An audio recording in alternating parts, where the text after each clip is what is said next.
আসসালামু আলাইকুম। সো আজকে আমরা একটা ভেরি ইম্পর্টেন্ট একটা টপিক নিয়ে কথা বলবো, যেটা হচ্ছে আমাদের ম্যাথমেটিক্যাল পোর্শনটাতে আমরা অনেক বেশি দেখতে পাই। সেই টপিকটা হচ্ছে জেনার ডায়োড। তো আমরা মেইন ডিসকাশনে যাওয়ার আগে কিছু জিনিস নিয়ে একটু আলোচনা করতে চাই।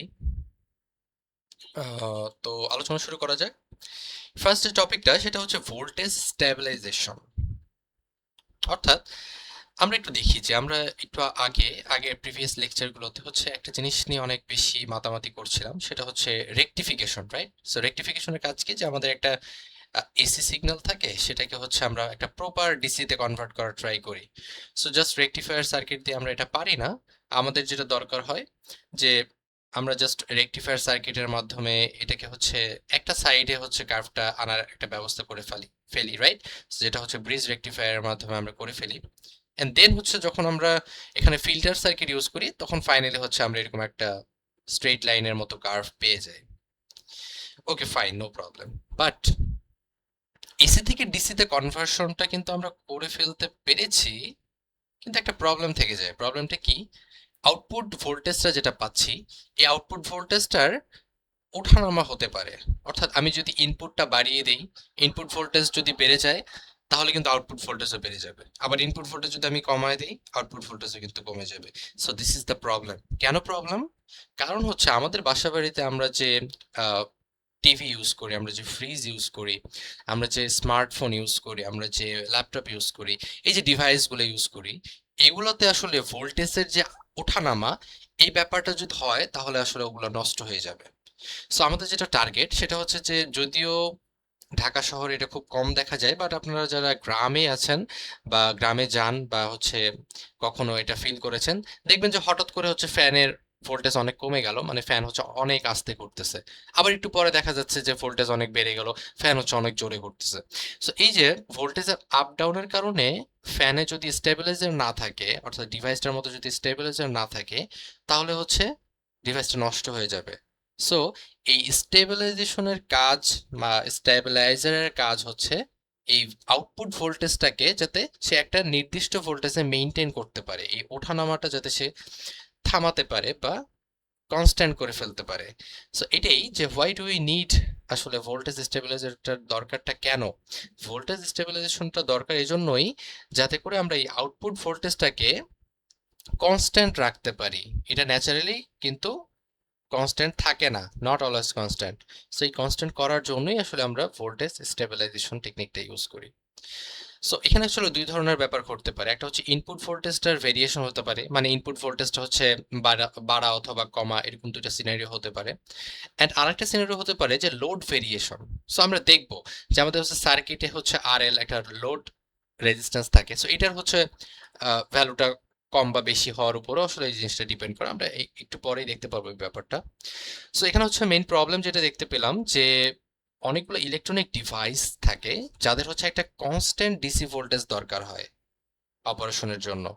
সো এই কনস্ট্যান্ট ডিসি ভোল্টেজটা প্রোভাইড করার জন্যই আমরা আসলে ভোল্টেজ স্টেবিলাইজার ইউজ করব। সো এই যে সলিউশন হচ্ছে ভোল্টেজ স্টেবিলাইজার ইউজ করা। সো এই voltage stabiliser is a circuit. এটা অ্যাকচুয়ালি একটা সার্কিট আমরা ডিজাইন করব, অথবা এটা একটা ডিভাইসও বলতে পারি, that keeps the output voltage constant. কোন সিনারিওতে? যদি ইনপুট ভোল্টেজটা চেঞ্জ হয়, বাড়ে অথবা কমে, সেই সিনারিওতেও, এবং as well as load current যদি চেঞ্জ হয়ে যায়, তারপরেও লোড কারেন্টের এই চেঞ্জের ব্যাপারটা আমরা দেখবো একটু পর। সো আপনারা কি বাসা বাড়িতে হচ্ছে ফ্রিজের সাথে দেখবেন স্টেবিলাইজার থাকে? সো ওটা হচ্ছে ফ্রিজের এই আউটপুট যে ভোল্টেজটা যেটা ফ্রিজ পাচ্ছে, এইটাকে হচ্ছে কনস্ট্যান্ট রাখার ট্রাই করে। অ্যাজ এ রেজাল্ট ফ্রিজটা অনেক দিন পর্যন্ত ভালো থাকে। ওকে, ফাইন, আমরা একটু দেখি। এখানে হচ্ছে দুটো ডেফিনেশন দেওয়া আছে যে ভোল্টেজ স্টেবিলাইজেশন এই ব্যাপারটা আসলে কি: the process of maintaining a constant output voltage regardless of change in input voltage or load current. এই দুইটা উপায়ে আসলে এই চেঞ্জটা হতে পারে। একটা হচ্ছে ইনপুট ভোল্টেজটা চেঞ্জ হতে পারে, অথবা লোড কারেন্টটা চেঞ্জ হয়ে যেতে পারে। সো এই যে প্রসেসের মাধ্যমে আমরা হচ্ছে এই ভোল্টেজটাকে কনস্ট্যান্ট রাখতেছি, মেনটেন করতেছি কনস্ট্যান্ট একটা ভোল্টেজে, এই টেকনিকটাকেই বা প্রসেসটাকে বলা হচ্ছে ভোল্টেজ স্টেবিলাইজেশন। আর ভোল্টেজ স্টেবিলাইজার নিয়ে যখন কথা বলবো, তখন এটা একটা ডিভাইস অথবা সার্কিট যেটা আসলে এই ভোল্টেজটাকে কনস্ট্যান্ট রাখতেছে। যদিও আমাদের হচ্ছে সাপ্লাই বা ইনপুটে হচ্ছে ভোল্টেজটা আমরা চেঞ্জ করতেছি বা লোড কারেন্ট চেঞ্জ করতেছি, এই ভেরিয়েশনেও সে কি করতেছে, স্টিল সে এই আউটপুট ভোল্টেজটাকে কনস্ট্যান্ট রাখতেছে। যে ডিভাইস বা যে সার্কিটের মাধ্যমে হচ্ছে আমরা এটা করতে পারছি, সেটাকেই বলা হচ্ছে, সেই ডিভাইসটাকে বলা হচ্ছে ভোল্টেজ স্টেবিলাইজার। ওকে, ফাইন। এবার আমরা যে ভোল্টেজ স্টেবিলাইজার বানাবো, এই সার্কিটটা মেক করব, এটার জন্য আমরা জেনার ডায়োডটাকে ইউজ করি। সো আপনাদের এখন প্রথম প্রশ্ন হচ্ছে যে জেনার ডায়োড আসলে কি? আমরা তো এমনি নর্মাল ডায়োড, ক্রিস্টাল ডায়োড সম্পর্কে পড়ে এসেছি, রাইট? সো ডায়োডের সাথে আমরা হচ্ছে সিমিলার বা আমরা হচ্ছে জানি, but what is zener diode? ডায়োডের সাথে ফ্যামিলিয়ার হইলেও জেনার ডায়োডটা আমাদের জন্য নতুন। সো এটা আসলে একটা স্পেশাল টাইপ অফ ডায়োড, যেটাকে আসলে প্রপারলি ডোপড করা হয়। ডোপিং এর ব্যাপারটা আমি হচ্ছে একদম ফার্স্টের দিকে এই জিনিসটা দেখছিলাম যে ডোপিং করানো হয় বা ভেজাল মিশানো হয় যাতে করে কারেন্ট প্রোডাকশনটা বা কারেন্ট কন্ডাকশনটা ভালোভাবে হয়, রাইট? সো এই যে ডোপিং করার টাইমে জেনার ডায়োডগুলো অবশ্যই স্পেশাল ভাবে ডোপিং করা হবে, প্রপারলি ডোপড করা হবে। সো আমরা দুইটা সিনারিও দেখব। সো এই প্রপারলি ডোপড ক্রিস্টাল ডায়োড, যেটাকে প্রপারলি ডোপ করা হয়েছে এরকম একটা ক্রিস্টাল ডায়োড, যার একটা শার্প ব্রেকডাউন ভোল্টেজ থাকে, তাকেই আমরা জেনার ডায়োড বলতেছি। সো ব্রেকডাউন ভোল্টেজের কনসেপ্ট আপনাদের মনে আছে কিনা আমি ঠিক জানি না। আমরা হচ্ছে একটা গ্রাফের মাধ্যমে জিনিসটাকে পড়েছিলাম যে যখন আমরা রিভার্স বায়াসে এভাবে ভোল্টেজটাকে বাড়িয়ে দেই, এক্স এক্সিস বরাবর আমরা ভোল্টেজ এবং ওয়াই এক্সিস বরাবর আমরা কারেন্টটাকে ইন্ডিকেট করছি এখানে। সো আমরা যখন রিভার্স বায়াসে ভোল্টেজটাকে ক্রমাগত বাড়াতে থাকি, কারেন্টের ভ্যালুটা কিন্তু খুব একটা বাড়ে না, কারণ রিভার্স বায়াসে কিন্তু কারেন্ট পাস হয় না, রাইট? কিন্তু যখন এই ব্রেকডাউন ভোল্টেজটা ক্রস করে ফেলে, অর্থাৎ একটা নির্দিষ্ট অ্যামাউন্ট অফ ভোল্টেজের থেকে বেশি অ্যামাউন্ট অফ ভোল্টেজ যখন রিভার্স বায়াসে আমি পাস করি, তখন কিন্তু ডায়োডটা নষ্ট হয়ে যায়, আমি বলেছিলাম, রাইট?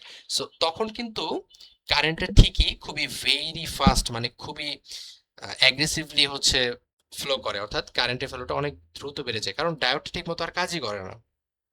সো কারেন্টের ফ্লোটা আমরা তখন অনেক দ্রুত দেখতে পাই, র্যাপিডলি গ্রো করতে দেখতে পাই।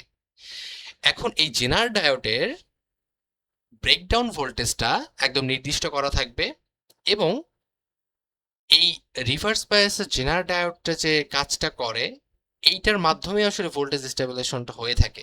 সো টেকনিকটা আমরা অবভিয়াসলি সামনে হচ্ছে একদম ক্লিয়ারলি দেখব, বাট এখান থেকে এই ডেফিনিশন থেকে একটা জিনিস হচ্ছে মাথায় রাখতে হবে যে এটা একটা শার্প ব্রেকডাউন ভোল্টেজ থাকে, মানে একটা নির্দিষ্ট ব্রেকডাউন ভোল্টেজ থাকবে।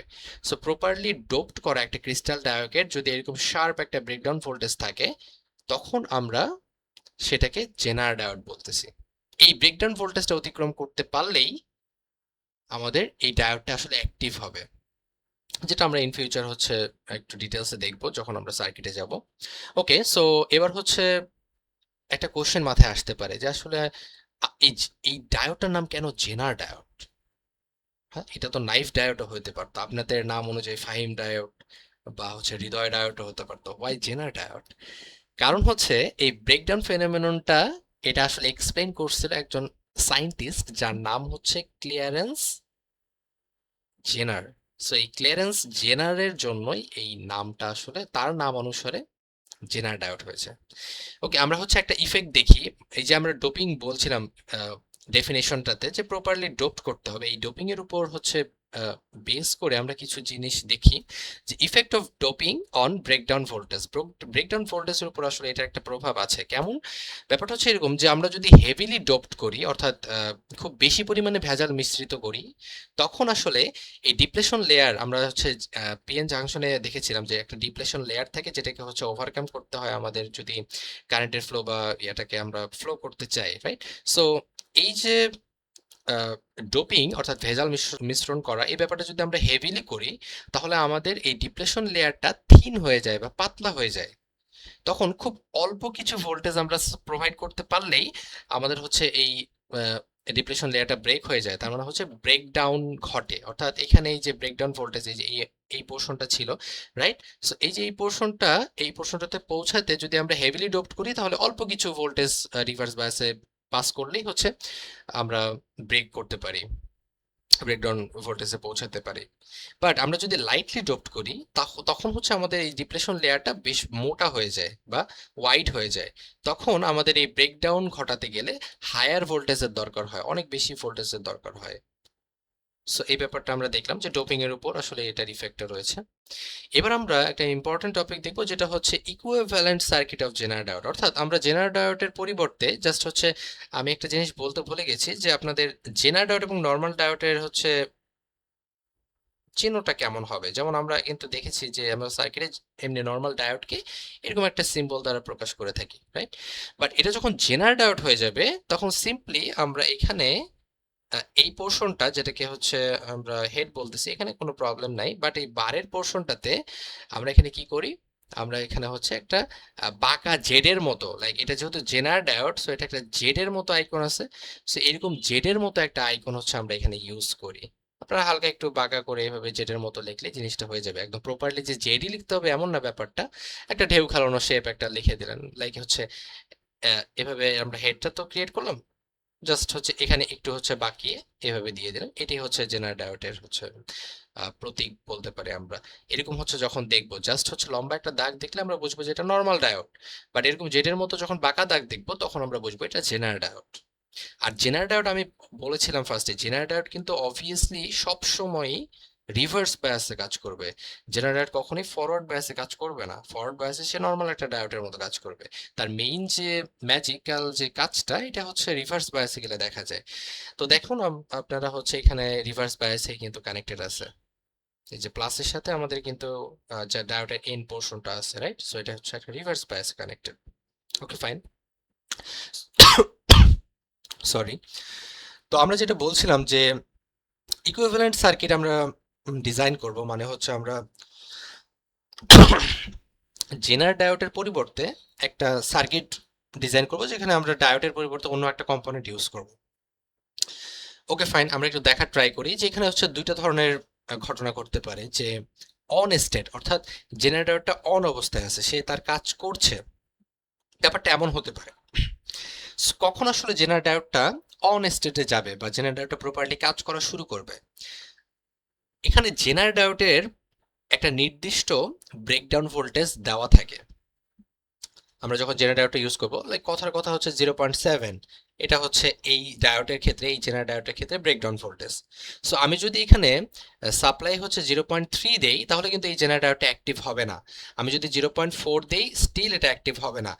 0.7 অথবা তার বেশি ভোল্টেজ যখনই আমরা প্রোভাইড করতে সক্ষম হব, তখনই হচ্ছে আমাদের এই জেনারেল ডায়োডটা অ্যাক্টিভ মোডে বা অন স্টেটে চলে যাবে। সো এই ব্যাপারটা এখানে বলা হচ্ছে যে এই যে ভি জেড দ্বারা আমরা জেনারেল ডায়োডকে রিপ্রেজেন্ট করি এবং ভি আর দ্বারা এখানে হচ্ছে টোটাল যে ভোল্টেজটা এটাকে বোঝানো হচ্ছে। সো এই যে সাপ্লাইকৃত যে ভোল্টেজটা, এটা অবশ্যই আমাদের ব্রেকডাউন জেনারেল ভোল্টেজের যে ব্রেকডাউন ভোল্টেজ, এটার থেকে অ্যাটলিস্ট সমান অথবা বেশি হতে হবে। তাহলেই আমরা এই জেনারেল ডায়োডটাকে অন স্টেটে নিতে পারবো বা জেনারেল ডায়োডটাকে সক্রিয় করতে পারবো। জেনারেল ডায়োড তার যে অপারেশন করার কথা, সেটা কিন্তু অন স্টেটে না গেলে শুরু হবে না। ওকে, ফাইন। এবার হচ্ছে যখন এই যে রিভার্স ভোল্টেজটা রিচ করবে জেনারেল ভোল্টেজে, তখন সে কারেন্ট ইনক্রিজ করবে শার্পলি। যে জিনিসটা আমরা এই যে কার্ভের মাধ্যমে দেখেছি, যে এই যে একটা নির্দিষ্ট পোর্শন পর্যন্ত যখন এই যে ব্রেকডাউন ভোল্টেজটা যখন ক্রস করবে, তখন হচ্ছে কারেন্টের পাসটা খুবই র্যাপিডলি হবে, সেই ব্যাপারটা এখানে বলছে। ওকে, ফাইন। দেন হচ্ছে ভোল্টেজ অ্যাক্রস জেনার রিমেইনস অলমোস্ট কনস্ট্যান্ট। এই ব্যাপারটা একটা ম্যাজিক্যাল জিনিস, যে আমরা কিন্তু বারবার বলছিলাম যে ভোল্টেজ স্টেবিলাইজার হিসেবে আমরা জেনারেল ডায়োডটাকে ইউজ করব। তার মানে হচ্ছে ভোল্টেজটাকে ফিক্স রাখা, একটা নির্দিষ্ট ভোল্টেজ মেইনটেইন করাই হচ্ছে আমাদের মেইন উদ্দেশ্য। আমি হচ্ছে ইনপুটে যতই দিই না কেন, আমি 100 ভোল্ট দিলাম, আমি 120 ভোল্ট দিলাম, আমি 200 ভোল্ট দিলাম, ডাজন্ট ম্যাটার। আমার দরকার হচ্ছে 50 ভোল্ট। সো আমি এই জেনারেল ডায়োডের মাধ্যমে এই 50 ভোল্টটা মেইনটেইন করব। যদিও এখানে অনেক বেশি ভোল্ট আমি সাপ্লাই দিচ্ছি, বাট এটা জেনারেল ডায়োড কন্ট্রোল করে ফেলবে। সে শুধুমাত্র আমার যে ডিভাইসগুলো আছে সেখানে এই 50 ভোল্টই সাপ্লাই দিবে। ব্যাপারটা এরকম। সো এই জিনিসটা এখানে বলছে যে ভোল্টেজ অ্যাক্রস জেনার রিমেইনস অলমোস্ট কনস্ট্যান্ট। যে জেনারেল ডায়োডের ভোল্টেজটা সবসময় কনস্ট্যান্ট থাকে, এটা বাড়ে না। কারেন্ট বাড়ে, এই যে কারেন্টটা বেড়ে গেছে কিন্তু ভোল্টেজটা রিমেইন কনস্ট্যান্ট। এই ব্যাপারটি বলা হচ্ছে।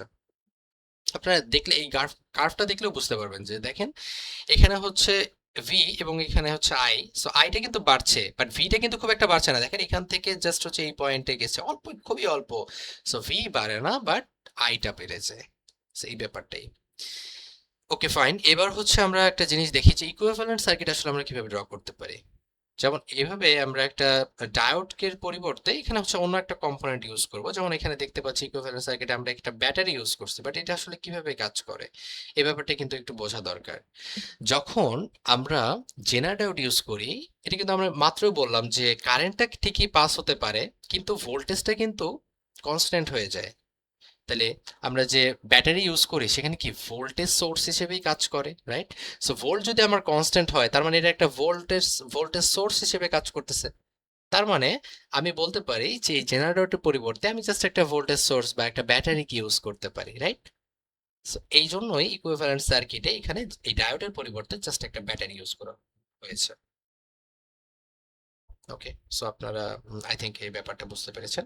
এবার হচ্ছে আরেকটা টপিক নিয়ে কথা বলি, যেটা হচ্ছে অফ স্টেট। অর্থাৎ জেনারেটরটা যদি অন নাই হয়, অর্থাৎ সাপোজ এই জেনারেটরটা ব্রেকডাউন ভোল্টেজ হচ্ছে 0.7 ভোল্টেজে যদি আমরা পৌঁছাই, তাহলে হচ্ছে ওর ব্রেকডাউন ভোল্টেজটা ওভারকাম করতে পারবো।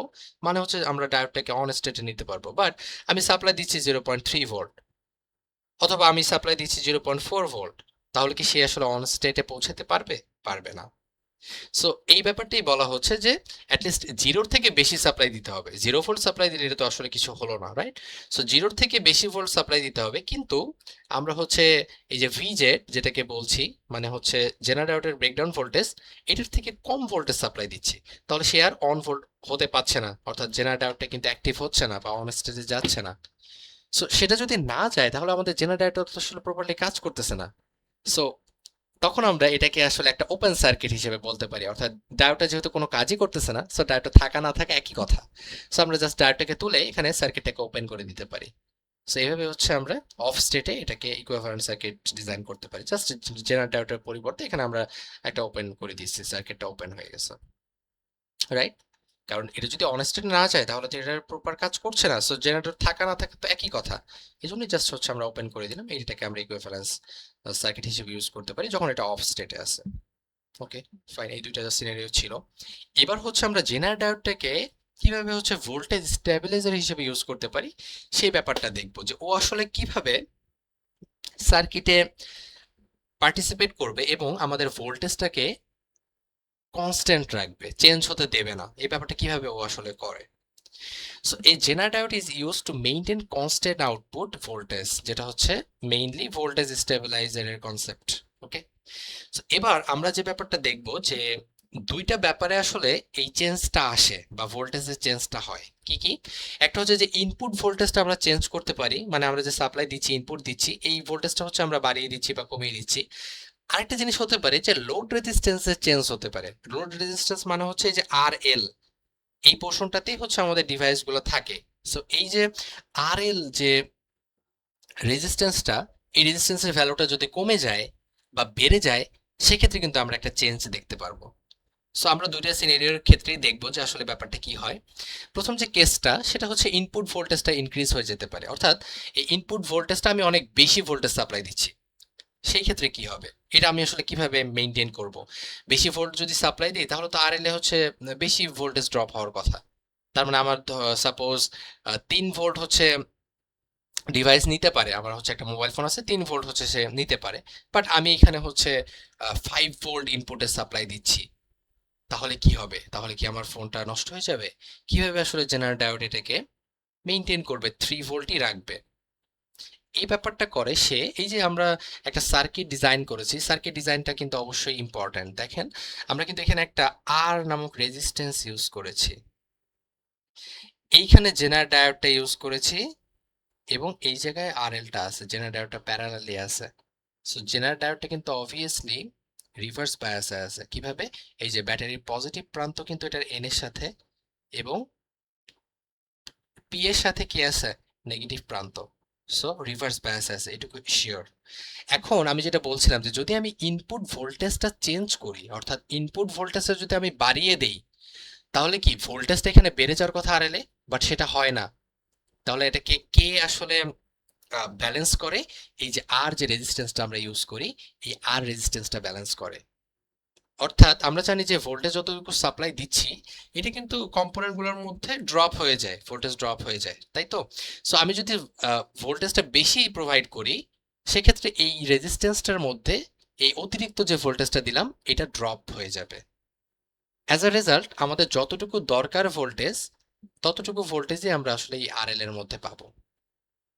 এভাবে এই জিনিসটা মেনটেন করে। ওকে, এবার আরেকটা জিনিস আমরা দেখতে পারি যে লোড রেজিস্ট্যান্সটা যদি চেঞ্জ হয়ে যায় সেক্ষেত্রে আসলে কেমন ঘটনা ঘটবে। মানে হচ্ছে আমি বলতে চাচ্ছি যে এই যে লোড রেজিস্ট্যান্স আরএল এই ভ্যালুটা যদি আমরা কমিয়ে দেই সেক্ষেত্রে কি করবে, এই যে লোড রেজিস্ট্যান্সটা যদি ডিক্রিজ হয়ে যায়, অর্থাৎ আমরা কিন্তু জানি যে V is equal to I R, right? আবার আমরা জানি যে I equals to V by R. Okay, so এই যে রেজিস্ট্যান্সটা এই ভ্যালুটা যদি কমে যায়, হরের ভ্যালু যদি আমরা কমিয়ে দেই, তাহলে কিন্তু এই ভি এর ভ্যালুটা কিন্তু বেড়ে যাবে, রাইট? ভোল্টেজটা কিন্তু বেড়ে যাবে আরএল এ। এখানে যে ডিভাইসটা থাকবে এখানে কিন্তু ভোল্টেজটা বেড়ে যাওয়ার কথা, তাহলে এটা কিভাবে আসলে কন্ট্রোল হবে? এইটা কন্ট্রোল হবে যে আমরা যখন হচ্ছে লোড রেজিস্ট্যান্স, এই লোড রেজিস্ট্যান্সটাকে কমিয়ে দিচ্ছি, তখন যে অতিরিক্ত কারেন্টটা যেটা থাকবে, অর্থাৎ অতিরিক্ত যে পরিমাণ কারেন্টটা আসলে আমাদের এখানে পাস হবে সেই কারেন্টটা আমরা কি করব, যেমন দেখেন এখানে হচ্ছে I equals to V by R. So আমরা যদি এই আর এর ভ্যালুটা কমিয়ে দিই, সাপোজ ভি এর ভ্যালু হচ্ছে 10, হ্যাঁ, আর আর এর ভ্যালু ছিল ফার্স্টে হচ্ছে ছিল কত, 2 ছিল কথার কথা, তাহলে আমরা এখান থেকে আই কত পাচ্ছি, দেখেন আইটা আমরা কিন্তু পাচ্ছি 5, রাইট? 5 এম্পিয়ার, কথার কথা ধরলাম আমি, এককটা হচ্ছে এম্পিয়ার, 5 এম্পিয়ার পাচ্ছি। এখন আর এর ভ্যালুটা আমি কমিয়ে দিলাম, অর্থাৎ আমার ভি সেমই আছে 10, বাট আর এর ভ্যালুটা আমি 2 থেকে এখন 1 করে দিচ্ছি, তাহলে আমার আই কত চলে আসবে, আমার আই কিন্তু 10 এম্পিয়ার চলে আসবে। সো আইটা কিন্তু বেড়ে যাচ্ছে। এই ব্যাপারটা আমি বললাম যে যদি আমাদের আরএল এর ভ্যালুটা বা লোড রেজিস্ট্যান্সটা কমে যায়, তাহলে আমার যে আই বা কারেন্টের ভ্যালুটা, এই কারেন্টের ভ্যালুটা কিন্তু বেড়ে যাবে। তাহলে কারেন্টের ভ্যালু যদি বেড়ে যায় তাহলে ভোল্টেজের ভ্যালুটাও বেড়ে যাবে, এই যে আই বাড়লে ভি বাড়ে। ওকে ফাইন, তাহলে আমাকে এই যে অতিরিক্ত কারেন্টটা কি করতে হবে, ম্যানেজ করতে হবে। কিভাবে করব? আমরা একটা কনসেপ্ট কিন্তু জানি কিরশফের কারেন্ট ল থেকে, যে আমাদের যে টোটাল কারেন্টটা থাকে এই কারেন্টটাই আসলে ডিভাইড হয়ে যায়, অর্থাৎ আমরা এখান থেকে যে কারেন্টটা সাপ্লাই দিচ্ছি, সাপোজ কথার কথা আই একটা কারেন্ট সাপ্লাই দিচ্ছি, এই যে আই কারেন্টটা যেটা আসতেছে এই আই কারেন্টটা কিন্তু এই যে আই কারেন্টটা এটা কিন্তু দুইটা ভাগে ভাগ হয়ে যাচ্ছে। একটা কি, একটা হচ্ছে আই জেড যেটা হচ্ছে জেনারেল ডায়োডের ক্ষেত্রে যাচ্ছে, মানে এই রাস্তায় যাচ্ছে। আরেকটা কারেন্ট কিন্তু আছে যেটা হচ্ছে আমরা বলতে পারি আই এল, যেটা আসলে এই যে রেজিস্ট্যান্সের এই পথে যাচ্ছে, রাইট? তার মানে টোটাল আইটা এটা আসলে আই জেড প্লাস হচ্ছে I L, right? Okay fine, তাহলে আমরা টোটাল যে কারেন্টটা এটা কিন্তু পরিবর্তন করছি না, টোটালটা কিন্তু সেমই থাকতেছে। সো আমরা যদি এখানে আর এলটাকে কমিয়ে দেই আই এল এর ভ্যালুটা বেড়ে যাচ্ছে। সো কথার কথা সাপোজ আমরা এখানে টোটাল আই হচ্ছে 10, আই জেড এ যাচ্ছে 3, আর আই এল এ যাচ্ছে 7, কথার কথা আমি জাস্ট একটা এক্সাম্পল দিচ্ছি যে ভ্যালুগুলো হচ্ছে এরকম। এখন টোটালটা যদি সেম থাকে, আমি যদি আই এল এর ভ্যালুটা কি করি আরেকটু বাড়িয়ে দিই, অর্থাৎ 7 থেকে যদি আমি 8 করে দিই, টোটাল আমার 10ই আছে, আমি আইএলটাকে 8 করে দিছি, তাহলে আমার আইজেডটা কি হবে, আইজেডটা কি কমে যাবে না? আইজেড কিন্তু 2 হয়ে যাবে।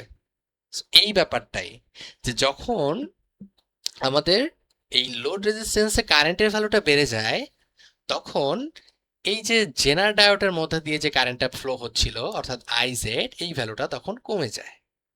সো আলটিমেটলি আমার ফাইনালি হচ্ছে যে আমি আউটপুটে ভোল্টেজটা পাচ্ছি, এই ভোল্টেজটা আসলে কনস্ট্যান্টই থাকে, ভোল্টেজে কোনো চেঞ্জ হয় না।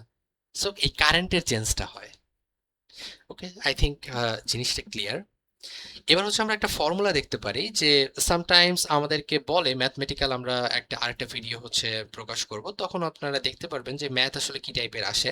তো তখন সামটাইমস হচ্ছে এই আর যে রেজিস্ট্যান্সটা আছে এই আর রেজিস্ট্যান্সের মধ্যে কি পরিমাণ কারেন্ট পাস হচ্ছে বা এই আর রেজিস্ট্যান্সের ভ্যালুটা কত, এই রিলেটেড কিছু কোশ্চেন হচ্ছে আসে। তো এটা হচ্ছে আমরা কিভাবে হ্যান্ডেল করি, যে একটা জিনিস আপনারা একটু লক্ষ্য করেন, আমি হচ্ছে একটা ভিডিওতে এই জিনিসটা বলেছিলাম যে যদি আমরা সাপোজ এখানে একটা ব্যাটারি কানেক্ট করেছি, ওকে, এবং এটার সাথে আরেকটা ব্যাটারি কানেক্ট করেছি, ব্যাটারিটা কানেক্টের যে ওয়েটা সেটা হচ্ছে যে নেগেটিভ নেগেটিভ গুলো এক সাইডে এবং পজিটিভ পজিটিভ গুলো এক সাইডে, যদি এভাবে করি তাহলে কি হয়, তাহলে আমাদের যে ম্যাক্সিমাম যে ভোল্টেজটা আছে সেখান থেকে মিনিমাম ভোল্টেজটা আমাদের মাইনাস হয়ে যায়। আলটিমেটলি আমরা এই সার্কিটটা যদি ডিজাইন করি এভাবে, তাহলে যেহেতু নেগেটিভ নেগেটিভ দুইটা একসাথে আছে, সো এখানে আসলে আলটিমেটলি যে ভোল্টেজটা সাপ্লাই হবে সেটা হচ্ছে 5 ভোল্ট। বাট যদি এরকম থাকতো নেগেটিভ অংশটার সাথে পজিটিভটা, তখন সেক্ষেত্রে আমরা এখানে সাপোজ কথার কথা হচ্ছে এটা হচ্ছে 10 ভোল্ট আর এটা হচ্ছে 5 ভোল্ট, সেক্ষেত্রে কিন্তু আমাদের 10 ভোল্ট প্লাস 5 ভোল্ট হয়ে যেত, যোগ হয়ে যেত, সেখানে আমরা 15 ভোল্ট পেতাম। তো এখানে একটা জিনিস দেখেন, আমরা হচ্ছে যদি এই জেনার ডায়োডের পরিবর্তে জাস্ট একটা ব্যাটারি ইউজ করি, ওকে, সো জাস্ট একটা ব্যাটারি ইউজ করছি, আমরা ইকুইভ্যালেন্ট সার্কিটে দেখেছি জেনারেটরের পরিবর্তে আমরা যেহেতু ভোল্টেজটা কনস্ট্যান্ট থাকতেছে একটা ব্যাটারি দ্বারা রিপ্লেস করতে পারি। Okay fine. এবার দেখেন তো এই যে ব্যাটারির যে পজিটিভ প্রান্তটা এটা কি আমাদের হচ্ছে এইখানে যে ভোল্টেজটা আমরা সাপ্লাই দিচ্ছি তার পজিটিভ অংশটার সাথে connected. So positive positive connected, তার মানে অবভিয়াসলি আমরা সার্কিট যখন হচ্ছে অ্যানালাইসিস করব তখন আমাদের এই যে সাপ্লাই দেওয়া এই আইই থেকে অবভিয়াসলি আমাদের এই যে এই পোর্শনটাতে যে ভোল্টেজটুকু আছে সেই ভোল্টেজটুকু মাইনাস হয়ে যাবে। সো এটাকে যদি আমরা ই নট দ্বারা প্রকাশ করি, সাপোজ ই নট দ্বারা যদি রিপ্রেজেন্ট করি, বা এটি তো আসলে এই পোর্শনটার মধ্যে হচ্ছে ভোল্টেজ ড্রপ, তাই না? সো আমরা এখান থেকেও বলতে পারি যে ই নট দ্বারা এই জিনিসটাকে রিপ্রেজেন্ট করতে পারি। সো এটা হচ্ছে সিম্পলি কি হয়ে যাবে, বিয়োগ হয়ে যাবে, কারণ পজিটিভ পজিটিভ গুলো এক সাইডে আছে। এজন্য আমরা আর যখন বের করব, সাপোজ এই যে আর এর ভ্যালু বের করতে চাই, আমরা কি জানি, আমরা জানি যে হচ্ছে I equals to V by R, right? তার মানে এখান থেকে যদি আমরা আর বের করতে চাই, যে আই আর ইকুয়ালস টু হচ্ছে ভি, রাইট? সো এখান থেকে হচ্ছে আর এর ভ্যালুটা বের করলে ভি বাই হচ্ছে আই হবে, ঠিক? Okay fine. তার মানে হচ্ছে ভিটা আমাদের লাগবে, কিন্তু ভিটা হচ্ছে টোটাল ভি না, ই বা ভি এটা আসলে একই জিনিস।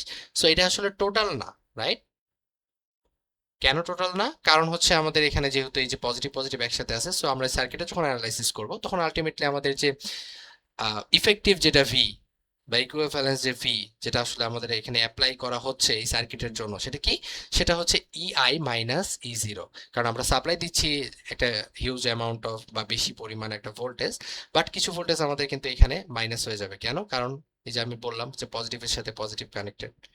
Okay fine. এই জন্যই আমরা এখানে এই ইকুয়েশনটার মধ্যে যে ফর্মুলাটা আমরা হচ্ছে ডিরাইভ করা ট্রাই করছি, এখানে উপরের পোর্শনটাতে যে ভি থাকার কথা বা ই থাকার কথা, একই কথা, সেটা হচ্ছে E I minus E not, এই অংশটুকু সিম্পলি মাইনাস হয়ে যাচ্ছে। এই যে এই পোর্শনটাতে যেটা দেখিয়েছি এই এই যে কাজটাই জাস্ট এখানে হচ্ছে। আর নিচের যে পোর্শনটা সেখানে হচ্ছে আমরা অবভিয়াসলি টোটাল আইটাকে ইউজ করব। সো টোটাল আইটা কি আমার জন্য, আমি কিন্তু একটু আগে কিরশফের যে কারেন্ট ল এখান থেকে বলেছি যে আমাদের টোটাল আইটা হচ্ছে এখানে এই জেনারেল ডায়োডে কিছু পরিমাণ আই যাচ্ছে যেটাকে আমরা হচ্ছে আই জেড দ্বারা প্রকাশ করছি, এবং আমাদের হচ্ছে এই আর এল এ কিছু পরিমাণ কারেন্ট কিন্তু যাচ্ছে, সাপ্লাই হচ্ছে, যেটাকে আমরা আই এল দ্বারা প্রকাশ করেছি। সো আমাদের টোটাল যে কারেন্ট আই সেটা আসলে আই জেড প্লাস আই এল, তাই তো? সো এই ব্যাপারটাই হচ্ছে আমরা এখানে ইউজ করেছি যে I Z plus I L. So ভোল্টেজটা হচ্ছে আমরা অ্যানালাইজ করে নিলাম যে যেহেতু পজিটিভ পজিটিভ এক সাইডে, সো বড়টা থেকে ছোটটা মাইনাস হয়ে যাচ্ছে, ইআই থেকে ই নটটা মাইনাস হয়ে আলটিমেটলি আমরা ভোল্টেজটা পাচ্ছি, এবং আই এর ক্ষেত্রে টোটাল আইটা নিতে হয়। সো টোটাল আইটা হচ্ছে I Z plus I L. So R equals to E by I, সেই কাজটাই আমরা করেছি এবং এটার মাধ্যমে আমরা আর একটা ফর্মুলা ডিরাইভ করতে পেরেছি। সো আমরা হচ্ছে মোটামুটি থিওরিটিক্যাল জিনিসগুলো দেখে ফেললাম। এবার হচ্ছে আমরা নেক্সট ভিডিওতে জেনারেটর রিলেটেড যে ম্যাথমেটিক্যাল প্রবলেমগুলো আমাদেরকে হচ্ছে সলভ করতে হয় সেই প্রবলেমগুলো দেখার ট্রাই করব। সো ধন্যবাদ।